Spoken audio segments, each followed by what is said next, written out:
नमस्कार, स्वागत है आप सभी का BIV स्टूडियो इंफोटेनमेंट कार्यक्रम में।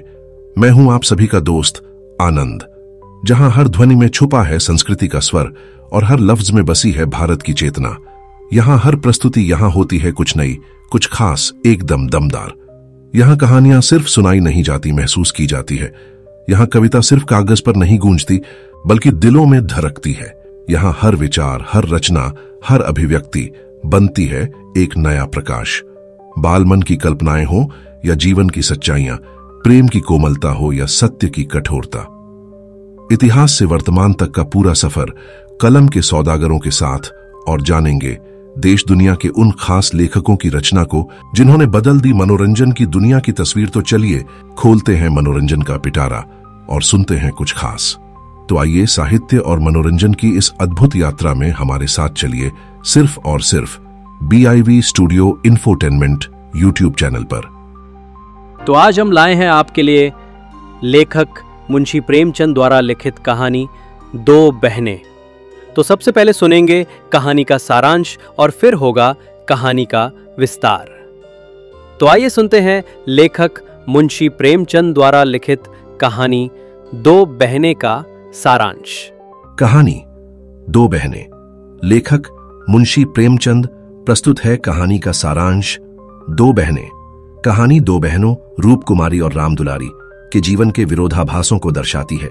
रूप कुमारी एक साधारण, ईमानदार और सादा जिंदगी जीने वाली महिला है। उसका पति उमानाथ मामूली तनख्वाह पर नौकरी करता है।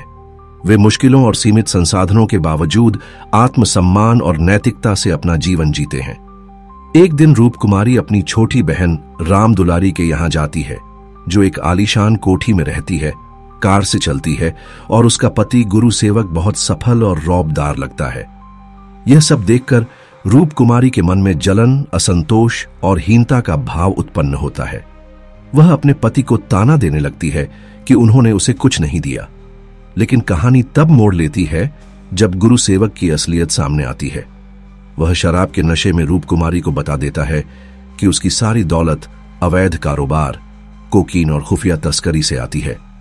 वह रिश्वत देता है, धोखा देता है और अपनी मालकिन की संपत्ति का दुरुपयोग करता है। यह सच्चाई जानकर रूप कुमारी को अपने जीवन की सच्चाई का मूल्य समझ आता है। उसे एहसास होता है कि ईमानदारी और नैतिकता ही असली पूंजी हैं। अंत में वह अपने पति से कहती है कि वह राम दुलारी के पास जाना चाहती है, उसे उस जाल से बचाने के लिए जिसमें वह अनजाने में फंस चुकी है। तो अभी आपने सुनी लेखक मुंशी प्रेमचंद द्वारा लिखित कहानी दो बहनें का सारांश, और अब कहानी विस्तार से। तो आइए सुनते हैं कहानी दो बहनें। दो बहनें 2 साल बाद एक तीसरे अघी के घर मिली और हूबरोध होकर गामोश हुईं। तो बही बहन रूप कुमारी ने देखा कि छोटी बहन राम दुलारी सर से पांव तक गहनों से लदी हुई है। कुछ उसका रंग हिल गया, मिजाज में कुछ तमकनत आ गई है और बातचीत करने में कुछ ज्यादा मुश्ता हो गई है। बेशीमत साड़ी और बेलदार उन्नाबी मम्मल के जंपर ने उसके हुस्न को और भी चमका दिया है। वही राम दुलारी जो लड़कपन में सर के बाल खोले फूह सी इधर उधर खेला करती थी। आखिरी बार रूप कुमारी ने उसे उसकी शादी में देखा था।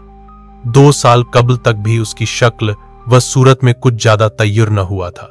लंबी तो हो गई थी, मगर थी उतनी ही दुबली, उतनी ही हरदरू, उतनी ही बदतमी, बारह सी बात पर रूठने वाली। मगर आज तो कुछ हालत ही और थी, जैसे कली खिल गई हो। और हुस्न उसने कहां छिपा रखा था। नहीं नजरों को धोखा हो रहा है, ये हुस्न नहीं महदीदा, ए भी है। रेशम मम्मल और सोने की बदौलत नक्शा थोआ ही बदल जाएगा, फिर भी वो आंखों में समाई जाती है। 50 औरतें जमा हैं, मगर ये सहर, ये कशिश और किसी में नहीं। और उसके दिल में हसद का एक शोला सा दहक उठा। कहीं आईना मिलता तो वो घर अपनी सूरत भी देखती। घर से चलते वक्त उसने अपनी सूरत देखी थी। उसे चमकाने के लिए जितना सैकल कर सकती थी वो किया था, लेकिन अब वो सूरत जैसे याददाश्त से मिट गई है। उसकी मह एक धुंधली सी परछाई हन में है। उसे फिर से देखने के लिए वो बेरार हो रही है। यूं तो उसके साथ मेक अब के लवामात के साथ आईना भी है, लेकिन मजमे में वो आईना देखने या बनाव सिंगार करने की आदी नहीं है। ये औरतें दिल में खुदा जाने क्या समझें, यहां कोई आईना तो होगा ही, ड्राइंग रूम में तो घरूर होगा। वो उठकर ड्राइंग रूम में गई और कद आदम शीशा में अपनी सूरत देखी। उसके दद बेऐब है, मगर वो ताजगी, वो शगुफ्तगी, वो नहर-रेबी नहीं है। राम दुलारी आज खुली है और उसे खुले हुए माना हो गया, लेकिन इस ख्याल से उसे तस्कीन नहीं हुई। वो राम दुलारी से हेटी बनकर नहीं रह सकती। ये मर्द भी कितने अहम होते हैं, किसी में असली हुस्न की परख नहीं। उन्हें तो जवानी, शोखी और नफासत चाहिए। आंखें रखकर भी अंधे बनते हैं। मेरे कपों में राम दुलारी को खा कर दो, फिर देखो ये सारा जादू कहां गया है। चुहैल सी नहर आए, इन अहमकों को कौन समझाए। राम दुलारी के घर वाले तो इतने खुशहाल न थे। शादी में जो जोहे और जेवर आए थे वो बहुत ही दिल शिकन थे। इमारत का कोई दूसरा सामान ही न था। उसके ससुर एक रियासत के मुत्तार आम थे और शौहर कॉलेज में पढ़ता था।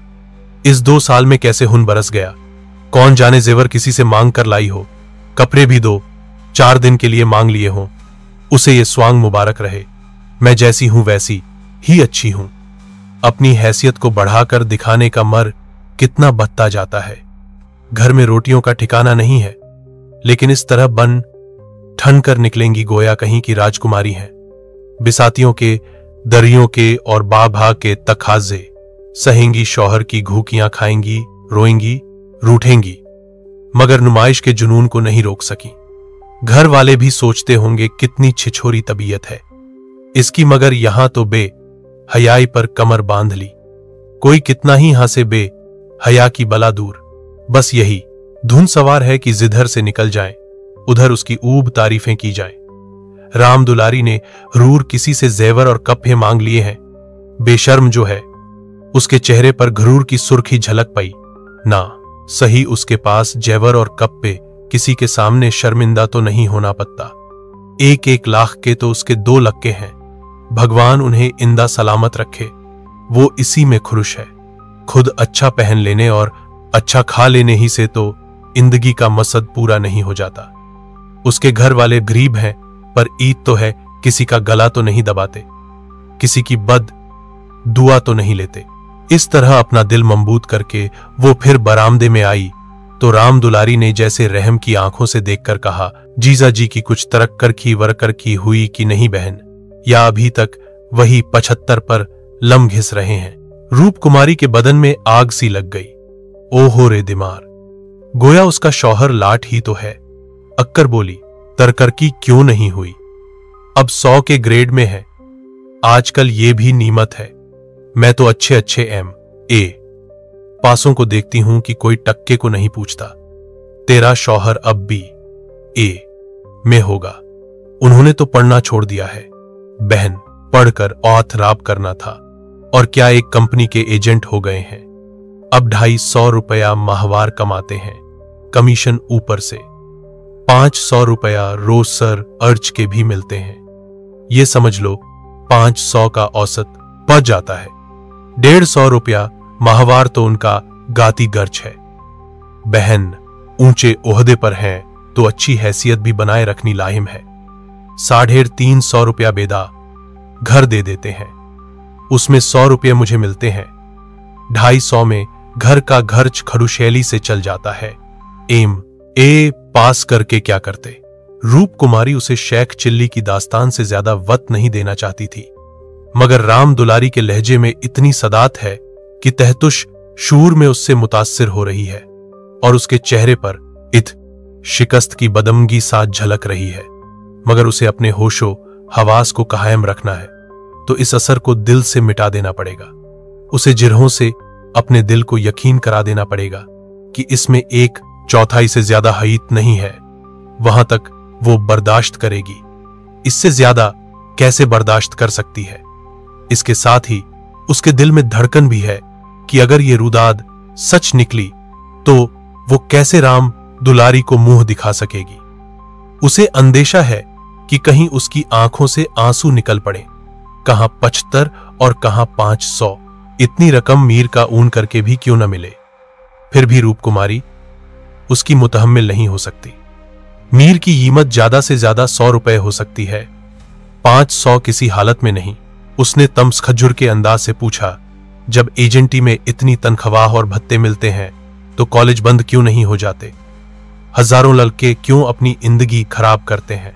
राम दुलारी बहन की इक्त का मजा उठाती हुई बोली, बहन तुम यहां गलती कर रही हो। एम ए तो सभी पास हो सकते हैं, मगर एजेंटी करनी किसको आती है? ये खदादाद मलिका है। कोई जिंदगी भर पढ़ता रहे, मगर हुरूरी नहीं कि वो अच्छा एजेंट हो जाए। रुपया पैदा करना दूसरी चीज है, इल्मी हासिल करना दूसरी चीज है। अपने माल की खूबी का यकीन पैदा कर देना या हैन नशीन करा देना कि इससे अरहा और देरपाची भार में मिल ही नहीं सकती, आसान काम नहीं है। एक से एक ग्राहकों से उनका साबिका पत्ता है। बड़े बड़े राजाओं और रईसों की ताली खल्ब करनी पड़ती है, औरों की तो उन राजाओं और नवाबों के सामने जाने की हिम्मत भी न पाए, और किसी तरह पहुंच जाएं तो बान न निकले। शुरू शुरू में उन्हें भी झिझक हुई थी, मगर अब तो इस दरिया के मगर हैं। अगले साल तरक्कर की होने वाली है। रूप कुमारी की रगों में जैसे ऊन की हरकत बंद हुई जा रही है। जालिम आसमान क्यों नहीं गिर पड़ता? बैरहम मीन क्यों नहीं फट जाती? ये कहां का इंसाफ है कि रूप कुमारी जो हसीन है, तमीदार है, किहायत शियार है, अपने शौहर पर जान देती है। बच्चों को ये जान से अगीर समझती है उसकी खस्ता हाली में बसर हो और ये बदतमी तन परवर चंचल छोकरी रानी बन जाए। मगर अब भी कुछ उम्मीद बाही थी, शायद उसकी तस्कीन कल्ब का कोई रास्ता निकल आए। उसी तमसुर के अंदाज से बोली, तब तो शायद एक हगार मिलने लगे। एक हगार तो नहीं, मगर 600 में शुभा नहीं। कोई आंख का अंधा मालिक बन गया होगा। ब्योपोरी आंख के अंधे नहीं होते। जब तुम उन्हें 6 हार कमा कर दो तब कहीं 600 मिले। जो सारी दुनिया को चराए उसे कोई क्या बेवकूफ बनाएगा। तमसखुर से काम चलते न देखकर रूप कुमारी ने तहीर शुरू की, मैं तो उसको बहुत मुअब पेशा नहीं समझती। सारे दिन झूठ के तुमार बांधो, ये ठीक विद्या है। राम दुलारी ओर से हंसी। रूप कुमारी पर उसने कामिल फतह पाई थी। इस तरह तो जितने वकील बैरिस्टर हैं सभी ठीक विद्या करते हैं। अपने मुवक्किल के फायदे के लिए उन्हें झूठी शहादतें तक बनानी पड़ती हैं, मगर उन्हीं वकीलों को हम अपना लीडर कहते हैं। उन्हें अपनी कौमी सभाओं का सदर बनाते हैं, उनकी गायें खींचते हैं, उन पर फूलों की और जर ओ जवाहर की बरखा करते हैं। आजकल दुनिया पैसा देखती है, पैसे कैसे आए ये कोई नहीं देखता। जिसके पास पैसा हो उसकी पूजा होती है। जो बदनसीब है, नाकाबिल है, पस्त हिम्मत है, मीर और अगला की दुहाई देकर अपने आंसू पोंछ लेते हैं, वरना मीर और अगला को कौन पूछता है। रूप कुमारी खामोश हो गई। अब यह हईत उसकी सारी तलखियों के साथ तस्लीम करनी पड़ेगी कि राम दुलारी उससे ज्यादा खुशनसीब है। इससे मोहिर नहीं, तमस्खुर या तहीर से वो अपनी तंगदिली के इजहार के सिवा और किसी नतीजे पर नहीं पहुंच सकती। उसे बहाने से राम दुलारी के घर जाकर असलियत की छानबीन करनी पड़ेगी। अगर राम दुलारी वाकई लक्ष्मी का वरदान पा गई है तो वो अपनी कलिस्मत ठोंक कर बैठ रहेगी। समझ ले कि दुनिया में कहीं इंसाफ नहीं है, कहीं ईमानदारी की दर नहीं है। मगर क्या सच मुझ इस ख्याल से उसे तस्कीन होगी, यहां कौन ईमानदार है? वही जिसे बेईमानी का मौका नहीं है और न ही इतनी हिम्मत है कि वो मौका पैदा कर ले।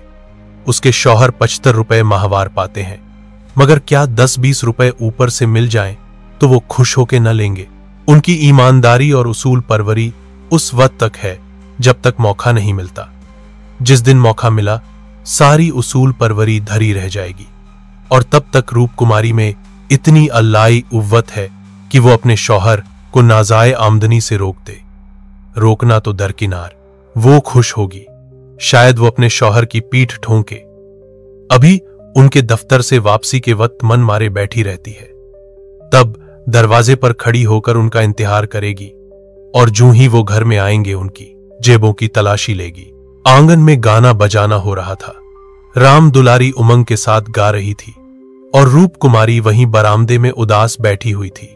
न जाने क्यों उसके सर में दर्द होने लगा था। कोई गाए कोई नाचे उसे कोई सरोकार नहीं। वो तो बदनसीब है, रोने के लिए पैदा की गई है। 9 बजे रात के मेहमान रुखसत होने लगे। रूप कुमारी भी उठी, यक्का मंगवाने जा रही थी कि राम दुलारी ने कहा, यक्का मंगवाकर क्या करोगी बहन, मुझे लेने के लिए अभी कार आती होगी। 2-4 दिन मेरे यहां रहो, फिर चली जाना, मैं जीजा जी को कहला भेजूंगी। रूप कुमारी का आगरी हरबा भी बेकार हो गया। राम दुलारी के घर जाकर दरिया थाल की वाहिश यकायक ना हो गई। वो अब अपने घर जाएगी और मुंह ढांप कर पला रहेगी। इन फटेहालों क्यों किसी के घर जाए, बोली, अभी तो मुझे फुर्सत नहीं है, फिर कभी आऊंगी। क्या रात भर भी न ठहरोगी? नहीं, मेरे सर में ओर का दर्द हो रहा है। अच्छा बताओ कब आओगी?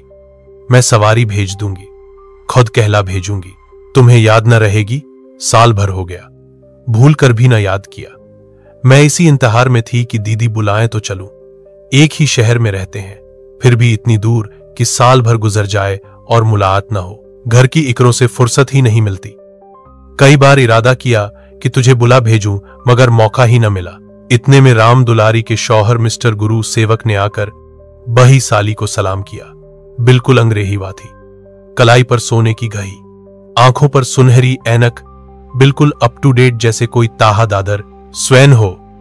चेहरे से हानत, मतानत और शराफत बरस रही थी। वो इतना खुश रू और जामा जेब है, रूप कुमारी को इस बात का गुमान भी न था।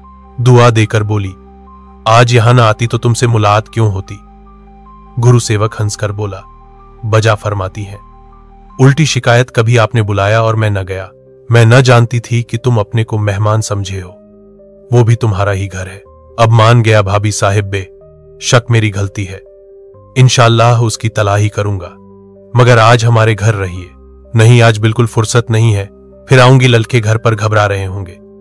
राम दुलारी बोल, मैं कितना कहकर हार गई, मानती ही नहीं। दोनों बहनें कार की पिछली सीट पर बैठ गईं। गुरु सेवक ड्राइव करता हुआ चला। धारा देर में उसका मकान आ गया। राम दुलारी ने फिर रूप कुमारी से चलने के लिए इजरार किया, मगर वो न मानी। लग के घबरा रहे होंगे।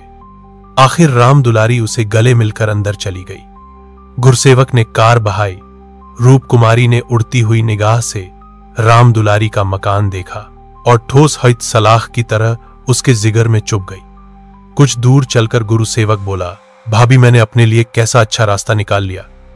2-4 साल काम चल गया तो आदमी बन जाऊंगा। रूप कुमारी ने हमदर्दाना लहजा में कहा। राम दुलारी ने मुझसे कहा, भगवान करे जहां रहो खुश रहो, हाथ पैर संभाल कर रहना। मैं मालिक की आंख बचाकर एक पैसा लेना भी गुनाह समझता हूं। दौलत का मजा तो जब है कि ईमान सलामत रहे। ईमान खो के पैसे मिले तो क्या मैं ऐसी दौलत पर लानत भेजता हूं? और आंखें किसकी बचाऊं? सब स्याह। सेद तो मेरे हाथ में है, मालिक तो कोई है नहीं, उसकी बेवा है। उसने सब कुछ मेरे हाथ में छोड़ रखा है। मैंने उसका कारोबार संभाल न लिया होता तो सब कुछ चौपट हो जाता। मेरे सामने तो मालिक सिर 3 महीने इंदा रहे, मगर बहमर्दुम शनास आदमी था। मुझे 100 रुपए पर रखा और एक ही महीने में 250 कर दिया। आप लोगों की दुआ से मैंने पहले ही महीने में 12,000 का काम किया। काम क्या करना पड़ता है, वही मशीनों की एजेंसी, तरह तरह की मशीनें मंगाना और बेचना। रूप कुमारी का मनहूस घर आ गया। दरवाजे पर एक लालटेन टिमटिमा रही थी। उसके शौहर बाबू उमानाथ दरवाजे पर टहल रहे थे। रूप कुमारी उतरी, मगर उसने गुरु सेवक से आने के लिए इजरार न किया। बेदिली से कहा, औरूर, मगर और न दिया, और उमानाथ तो मुहातिब ही न हुए। साथियों, अगर आपको यह कार्यक्रम पसंद आ रहा है तो आप हमारे चैनल को जल्दी से लाइक और सब्सक्राइब कर दीजिए। आपके लाइक और सब्सक्राइब से हमें बहुत हिम्मत मिलती है। तो BIV studio infotainment YouTube channel को लाइक और सब्सक्राइब करते रहें। हम आपको इसी तरह मनोरंजन से भरपूर रोचक साहित्य सुनाते रहेंगे। तो साथियों, आगे बढ़ते हैं और सुनते हैं कार्यक्रम का शेष भाग। रूप कुमारी को वो घर अब ब्रिस्तान सा लग रहा था, जैसे फूटा हुआ नसीब हो, न कहीं ब्रिश, न फर्नीचर, न गमले। 2-4 टूटी कुर्सियां, एक लंघी में 4-5 पुरानी धुरानी खाटें, यही उसके घर की बिसात थी। आज सुबह तक रूप कुमारी इस घर में खुश थी, लेकिन अब उसे इस घर से मुतलक दिलचस्पी न रही। लक्के अम्मा अम्मा करके दौड़े, मगर उसने दोनों को झिड़क दिया। सर में दर्द है, वो किसी से न बोलेगी। अभी तक खाना नहीं पकाया। पकाता कौन? लक्को ने तो दूध पी लिया है, मगर उमानाथ ने कुछ नहीं खाया। इसी इंतहार में थे कि रूप कुमारी आए, मगर रूप कुमारी के सर में दर्द है, मजबूरन बाजार से पूरियां लानी पड़ेंगी। रूप कुमारी ने मलामत आमे अंदाज से कहा, तुम अब तक मेरा इंतजार क्यों करते रहे? मैंने खाना पकाने का ठेका तो नहीं लिया है, और जो रात भर वहीं रह जाती, आखिर एक महाराजी क्यों नहीं रख लेते? या जिंदगी भर मुझी को पीसते रहोगे? उमानाथ ने उसकी तरफ मलूम और सवाले हैरत की निगाह डाली। उसकी ब्रह्मी का कोई सबब उनको समझ न आया। रूप कुमारी से इन्होंने हमेशा बेउज्र इताअत पाई थी, बेउज्र ही नहीं खुश दिलाना भी। उन्होंने कई बार उससे महाराजी रख लेने की तजवी और वाही शाहिर की थी, मगर उसने हमेशा यही कहा कि आखिर मैं बैठे बैठे क्या करूंगी? 4-5 रुपए का भर्ज बहाने से क्या फायदा? ये रकम तो बच रहेगी तो बच्चों के लिए मक्खन आ जाएगा। और आज वो इतनी बेदर्दी से शिकायत कर रही है। अपनी सफाई पेश करते हुए बोले, महाराजिन रखने के लिए मैंने तुमसे कई बार कहा, तो लाकर क्यों न दिया? मैं उसे निकाल देती तो कहते, हां ये गलती हुई, तुमने कभी सच्चे दिल से कहा। महाराजिन लेने के लिए कहा। तुम्हारे दिल में कभी मेरे आराम का ख्याल आया ही नहीं। तुम तो खरुश थे कि अच्छी लौंडी मिल गई है, एक रोटी खाती है और चुपचाप परी रहती है। इतनी सस्ती लौंडी और कहां मिलती? मह खाने और कप्पे पर, वो भी जब घर भर की घरूतों से बचे। 75 रुपल्लियां लाकर मेरे हाथ में रख देते हो और सारी दुनिया का खर्च। मेरा दिल ही जानता है कि मुझे कितनी कतर ब्योंत करनी पड़ती है। क्या पहनूं किया ओढ़ूं? तुम्हारे साथ जिंदगी हराब हो गई। वो मर्द ही होते हैं जो बीवियों के लिए आसमान के तारे तो कर लाते हैं। गुरु सेवक ही को देखो, तुमसे कम पढ़ा है, उम्र में तुमसे कहीं छोटा है, मगर 500 रुपया महीना लाता है और राम दुलारी रानी बनी बैठी है। तुम्हारे लिए ये ही 75 बहुत हैं, राह मांड में ही खुश। तुम नाहक मर्द हुए, तुम्हें तो औरत होना चाहिए था। औरों के दिल में कैसे कैसे अरमान होते हैं, मगर मैं तो तुम्हारे लिए घर की मुर्गी बासी साग हूं। तुम्हें कोई तकलीफ होती ही नहीं। तुम्हें तो कपड़े भी अच्छे चाहिए, खाना भी अच्छा चाहिए, क्योंकि तुम मर्द हो, बाहर से कमा कर लाते हो। मैं चाहे जैसे रहूं तुम्हारी बला से। ये सिलसिला कई मिनट तक जारी रहा और बेचारे उमानाथ आमोश सुनते रहे। अपनी दानिस्त में उन्होंने रूप कुमारी को शिकायत का कोई मौका नहीं दिया। उनकी तनख्वाह कम है उरूर, मगर ये उनके बस की बात तो है नहीं। वो दिल लगाकर अपना काम करते हैं, असरों को खुश रखने की हमेशा कोशिश करते हैं। इस साल भाई बाबू के छोटे साहब भादे को 6 महीने तक बिला नहा पाया, इसीलिए तो वो खुश हैं। और अब क्या करें? रूप कुमारी की ब्रह्मी का राह तो उन्हें मालूम हो गया। अगर गुरु सेवक 500 रुपया लाता है तो बेशक खुशनसीब है, लेकिन दूसरों की ऊंची पेशानी देखकर अपना माथा तो नहीं फोड़ा जाता। उसे ये मौका मिल गया। दूसरों को ये मौके कहां मिलते हैं? वो तय करेंगे कि वाकई उसे 500 मिलते हैं या महगप है और बिलहर मिलते होंगे। तो इस पर क्या रूप कुमारी को यह है कि उन्हें निशाना मलामत बनाए? अगर वो इसी तरह रूप कुमारी से ज्यादा हसीन, ज्यादा खरुश सलीगा औरत देखकर उसे कोसना शुरू कर दें तो कैसा हो? रूप कुमारी हसीन है, शीरीं बान है, खरुश मंगा है बेशक, लेकिन इससे ज्यादा हसीन, ज्यादा शीरीं बान, ज्यादा हुश मांग औरत दुनिया में मादूम नहीं है। एक माना था जब उनकी नजरों में रूप कुमारी से ज्यादा हसीन औरत दुनिया में न थी, लेकिन वो जुनून अब बाही नहीं रहा।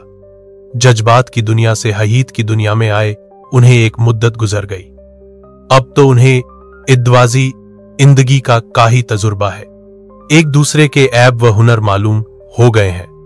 अब तो साबिर ओ शाकिर रहकर ही उनकी जिंदगी आफियत से कट सकती है। रूप कुमारी इतनी मोटी सी बात भी नहीं समझती, फिर भी उन्हें रूप कुमारी से हमदर्दी हुई।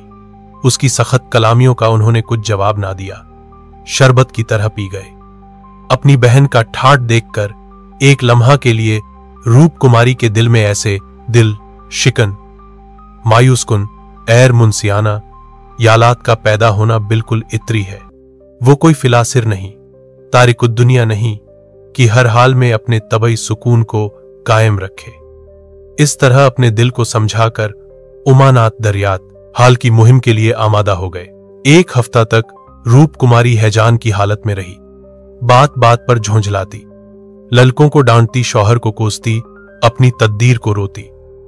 घर का काम तो करना ही पता था, वरना नई आत आ जाती, लेकिन अब किसी काम से उसे दिलचस्पी न थी।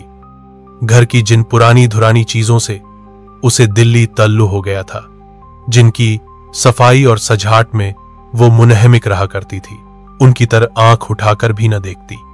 घर में एक ही खिदमतगार था।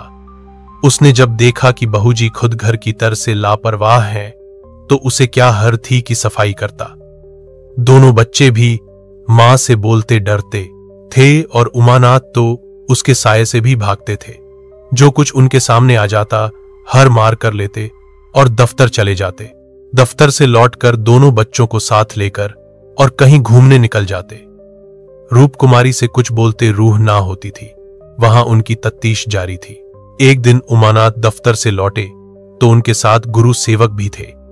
रूप कुमारी ने आज कई दिन के बाद माने से मसालहत कर ली थी और उस वक्त से झान लिए कुर्सियां और तिपाइयां सान कर रही थी कि गुरु सेवक ने उसे अंदर पहुंचकर सलाम किया। रूप कुमारी दिल में कट गई। उमानात पर बेहद गुस्सा आया। उन्हें यहां लाकर क्यों खगा कर दिया? न कहना न सुनना, बस बुला लाए। उसे इस हालत में देखकर गुरु सेवक ने दिल में क्या समझा होगा, मगर उन्हें अल्लाई ही कब थी। वो अपना पर्दा ढांकती फिरती है और आप उसे खोलते फिरते हैं। धरा भी शर्म नहीं, जैसे बे हयाई का जामा पहन लिया है। वाम वाह उसे लील करते हैं। दुआ देकर आफियत पूछी और कुर्सी रख दी। गुरु सेवक ने बैठते हुए कहा, आज भाई साहब ने मेरी दावत की है। मैं इनकी दावत पर तो ना आता, लेकिन इन्होंने कहा कि तुम्हारी भाभी का सख्त तकाजा है, तब वर्त निकालना पड़ा। रूप कुमारी ने बात बनाई।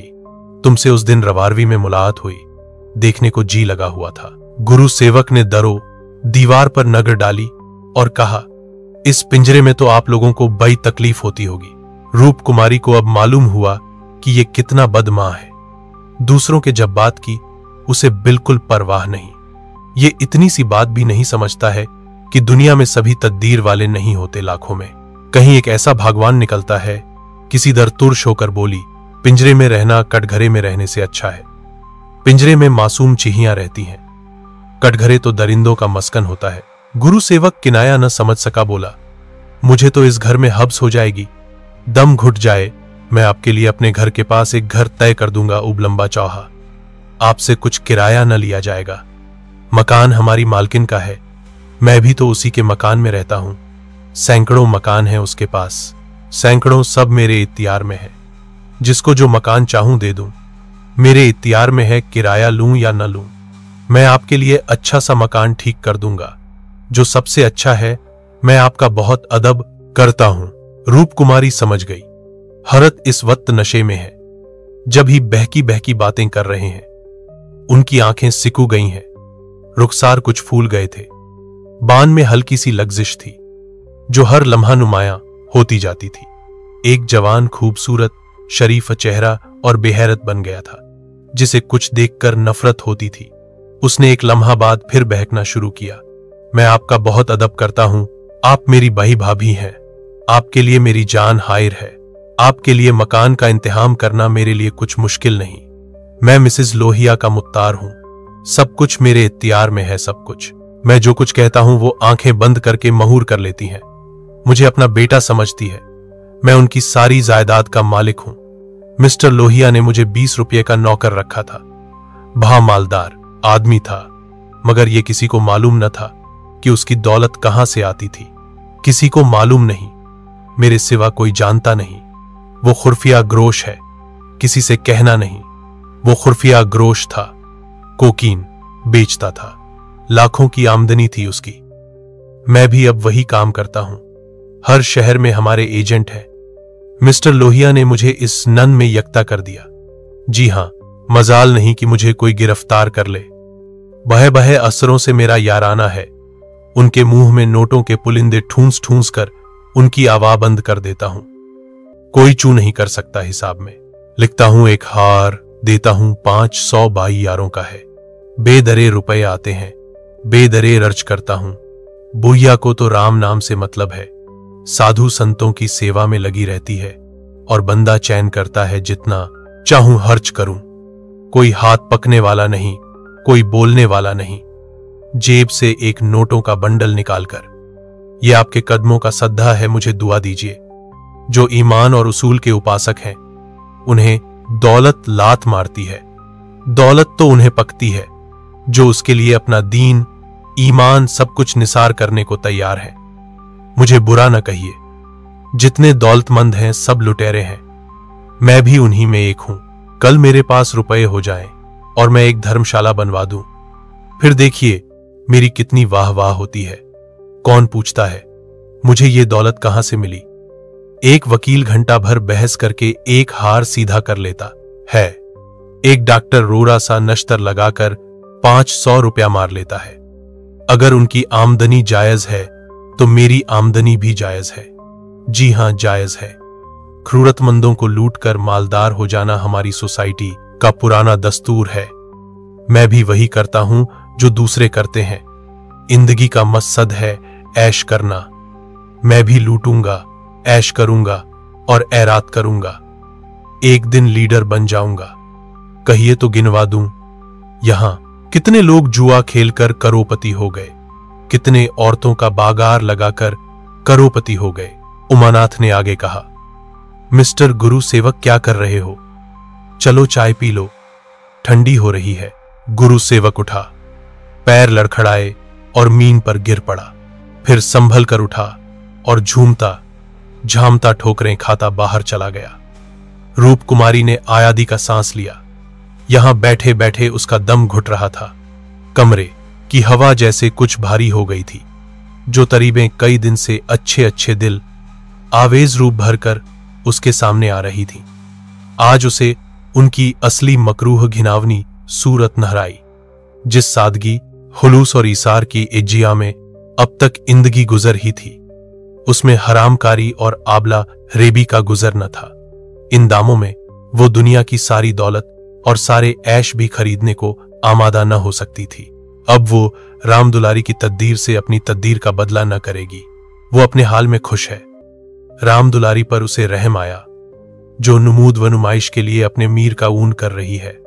मगर एक ही लम्हा में गुरु सेवक की तरह से उसका दिल नर्म पह गया। जिस सोसाइटी में दौलत पुजती है, जहां इंसान की जीमत उसके बैंक अकाउंट और शान ओ शौकत से आंकी जाती है, जहां दम दम पर तरीबों का जाल बिछा हुआ है और सोसाइटी का नियाम इतना बेढंगा है कि इंसान की हद, इलेब और इरोमायगी के जज्बात को उकसाता रहता है, वहां गुरु सेवक अगर रौ में बह जाए तो ताज्जुब का मुहाम नहीं। उस वक्त उमानाथ ने आकर कहा, यहां बैठा बैठा क्या बक रहा था? मैंने तो उसे रुस्सत कर दिया। जी डरता था कहीं उसके पीछे पुलिस न लगी हो, कहीं मैं नाकर्दा गुनाह में पका न जाऊंगा। रूप कुमारी ने उसकी तरफ मारत वाहना ने घर से देखकर जवाब दिया।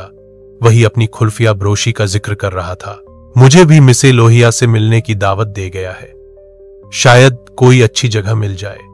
जी नहीं, आप क्लर्की किए जाइए, इसी में आपकी ऐरियत है। मगर क्लर्की में ऐश कहां? क्यों न साल भर की रुस्सत लेकर हीरा उधर का भी लुत्फ उठाऊं। मुझे अब वो हवस नहीं रही।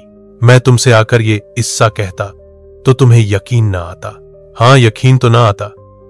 मैं तो कयास भी न कर सकती कि अपने फायदे के लिए कोई आदमी दुनिया को हर खिला सकता है। मुझे सारा हिस्सा मालूम हो गया था। मैंने उसे ऊब शराब पिला दी कि नशे में बहकने लगे और सब कुछ खुद हुबूल करेगा। ललचाई तो तुम्हारी तबीयत भी थी। हां, ललचाई तो है, मगर ऐब करने के लिए जिस हुनर की जरूरत है वो कहां से लाऊंगा? ईश्वर न करे वो हुनर तुम में आए। मुझे तो उस बेचारे पर तरस आता है। मालूम नहीं रास्ते में उस पर क्या गुजर है। नहीं, वो तो अपनी कार पर थे। रूप कुमारी 1 मिनट तक मीन की तरह देखती रही, फिर बोली, तुम मुझे दुलारी के घर पहुंचा दो अभी, शायद मैं उसकी मदद कर सकूं। जिस बाग की वो सैर कर रही है उसके चारों तरफ दरिंदे घात लगाए बैठे हैं। शायद मैं उसे बचा सकूं। दोस्तों, कैसा लगा आपको हमारा यह मनोरंजन से भरपूर कार्यक्रम? कमेंट करके हमें जरूर बताएं। और हाँ, अगर कोई खास कविता, कहानी, जीवन परिचय, उपन्यास आदि आपको सुनना है तो हमें कमेंट करके बताएं। हम आप तक पहुंचाएंगे आपकी पसंद का मनोरंजन से भरपूर कार्यक्रम सिर्फ और सिर्फ BIV studio infotainment YouTube channel पर। आप सबके सहयोग के लिए बहुत बहुत आभार। नमस्कार।